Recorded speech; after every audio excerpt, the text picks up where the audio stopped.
Dia 169, 1 Reis, capítulo 18, do versículo 1 ao 21.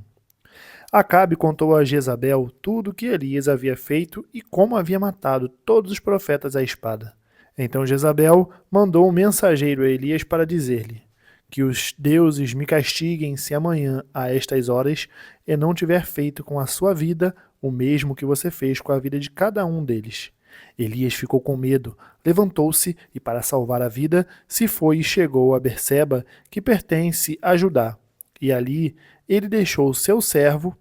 Ele mesmo, porém, foi para o deserto, caminhando um dia inteiro. Por fim, sentou-se debaixo de um zimbro. Sentiu vontade de morrer e orou: Basta, Senhor, tira a minha vida, porque eu não sou melhor do que os meus pais. Deitou-se e dormiu debaixo de um zimbro. E eis que um anjo tocou nele e lhe disse: Levante-se e coma. Elias olhou e viu perto da sua cabeça um pão assado sobre pedras em brasa e um jarro de água. Comeu, bebeu e tornou a dormir. O anjo do Senhor voltou, tocou nele e lhe disse: Levante-se e coma, porque a viagem será longa. Então Elias se levantou, comeu e bebeu. E com a força daquela comida, caminhou 40 dias e 40 noites até Horebe, o monte de Deus. Ali entrou numa caverna, onde passou a noite. E eis que a palavra do Senhor veio a ele e lhe disse: O que você está fazendo aqui, Elias? Ele respondeu: Tenho sido muito zeloso pelo Senhor, Deus dos exércitos, porque os filhos de Israel deixaram a tua aliança, derrubaram os teus altares e mataram os teus profetas à espada. Só fiquei eu, e eles estão querendo tirar minha vida. Então foi-lhe dito: Saia daí e fique diante do Senhor no monte. Eis que o Senhor estava passando, e um grande e forte vento fendia os montes e quebrava as rochas diante do Senhor. Mas o Senhor não estava no vento. Depois do vento, houve um terremoto, mas o Senhor não estava no terremoto. Depois do terremoto veio um fogo, mas o Senhor não estava no fogo. E depois do fogo veio o som de um suave sussurro. Quando Elias ouviu isso, cobriu o rosto com o manto e saiu, pôs-se à entrada da caverna. Eis que veio uma voz e lhe disse: O que você está fazendo aqui, Elias? Ele respondeu: Tenho sido muito zeloso pelo Senhor, Deus dos exércitos, porque os filhos de Israel deixaram a tua aliança, derrubaram os teus altares e mataram os teus profetas à espada. Só fiquei eu, e eles estão querendo tirar minha vida. Então o Senhor disse a Elias: Vá, volte ao seu caminho para o deserto de Damasco. Chegando lá, unja Azael como rei da Síria. Unja também Jeú, filho de Ninse, como rei de Israel, e Eliseu, filho de Safate, de Abel-Meolá, como profeta em seu lugar. Quem escapar à espada de Azael, Jeú o matará. Quem escapar à espada de Jeú, Eliseu o matará. Também conservei em Israel 7.000 todos os joelhos que não se dobraram a Baal e toda a boca que não o beijou. Elias saiu dali e encontrou Eliseu, filho de Safate, que estava lavrando com 12 juntas de bois adiante dele. Ele estava com a 12ª junta. Elias passou por ele e lançou o seu manto sobre ele. Então Eliseu deixou os bois, correu atrás de Elias e disse: Deixe-me beijar o meu pai e a minha mãe, e então eu o seguirei. Elias respondeu: Vá e volte, pois você já sabe o que fiz com você. Eliseu voltou para trás, pegou a junta de bois e os sacrificou, e com os equipamentos dos bois cozinhou a carne e a deu ao povo, e eles comeram. Então se levantou, seguiu Elias e o servia. Atos capítulo 12, do versículo 1 ao 25. Por aquele tempo, o rei Herodes mandou prender alguns da igreja para os maltratar. Mandou matar à espada Tiago, irmão de João. Vendo que isto agradava aos judeus, prosseguiu, mandando prender também Pedro. E eram os dias dos pães sem fermento. Depois de prendê-lo, lançou-o na prisão, entregando-o a 4 escoltas de 4 soldados cada um para o guardarem. A intenção de Herodes era apresentá-lo ao povo depois da Páscoa. E assim Pedro era mantido na prisão, mas havia oração incessante a Deus por parte da igreja a favor dele. Na noite anterior ao dia em que Herodes ia apresentá-lo ao povo, Pedro dormia entre 2 soldados, preso com 2 correntes. Sentinelas junto à porta guardavam a prisão. Eis, porém, que sobreveio um anjo do Senhor, e uma luz iluminou a prisão. O anjo tocou no lado de Pedro e o despertou, dizendo: Levante-se depressa. Então as correntes caíram das mãos dele, e o anjo continuou: Coloque o cinto e calce as sandálias. E ele assim o fez.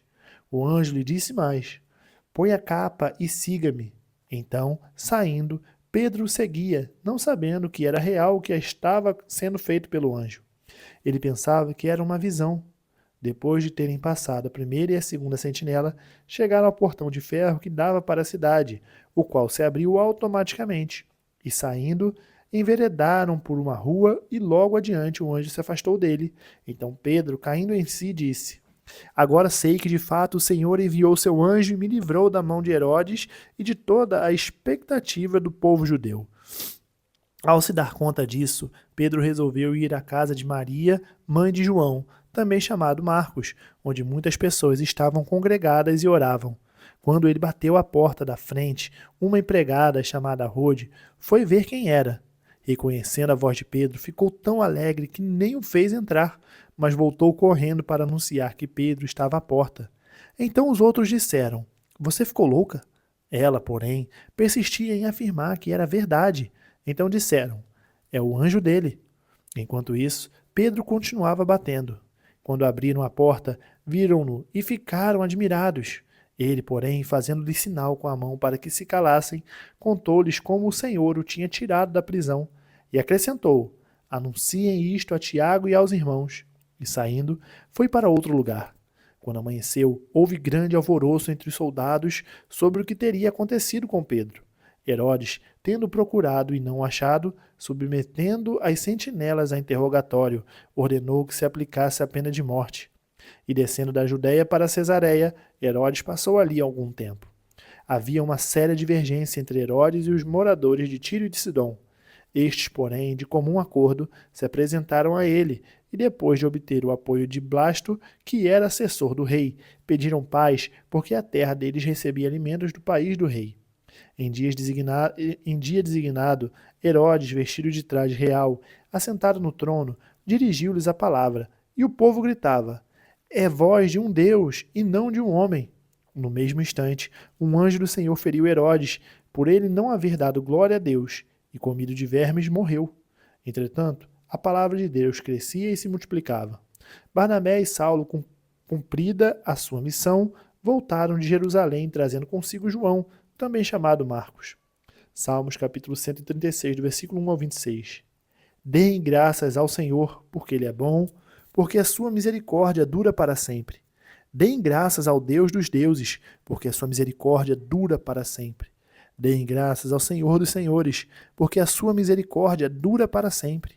Ao único que opera grandes maravilhas, porque a sua misericórdia dura para sempre. Aquele que com entendimento fez os céus, porque a sua misericórdia dura para sempre. Aquele que estendeu a terra sobre as águas, porque a sua misericórdia dura para sempre. Aquele que fez os grandes luzeiros, porque a sua misericórdia dura para sempre. Fez o sol para presidir o dia, porque a sua misericórdia dura para sempre. Fez a lua e as estrelas para presidirem a noite, porque a sua misericórdia dura para sempre.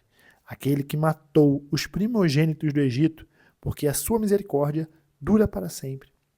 E tirou Israel no meio deles, porque a sua misericórdia dura para sempre. Ele os tirou com mão poderosa e braço estendido, porque a sua misericórdia dura para sempre. Aquele que dividiu o mar vermelho em duas partes, porque a sua misericórdia dura para sempre.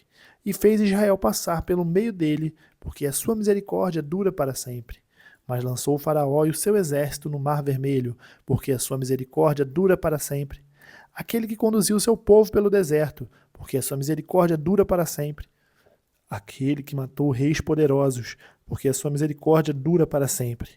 E tirou a vida de reis famosos, porque a sua misericórdia dura para sempre. Matou Seom, rei dos amorreus, porque a sua misericórdia dura para sempre. E matou Og, rei de Bazã, porque a sua misericórdia dura para sempre. E deu a terra deles em herança, porque a sua misericórdia dura para sempre. Em herança a Israel, seu servo, porque a sua misericórdia dura para sempre. Aquele que se lembrou de nós em nosso abatimento, porque a sua misericórdia dura para sempre. e nos libertou dos nossos inimigos, porque a sua misericórdia dura para sempre. Ele dá alimento a todos os seres vivos, porque a sua misericórdia dura para sempre. Deem louvores ao Deus dos céus, porque a sua misericórdia dura para sempre. Provérbios capítulo 17, do versículo 14 ao 15. Começar uma discussão é como abrir uma represa. Por isso, desista antes que surja o conflito. O Senhor detesta quem justifica o ímpio e quem condena o justo. Ele detesta tanto um quanto o outro. Terminamos o dia 169, nós nos vemos amanhã no dia 170. Até mais.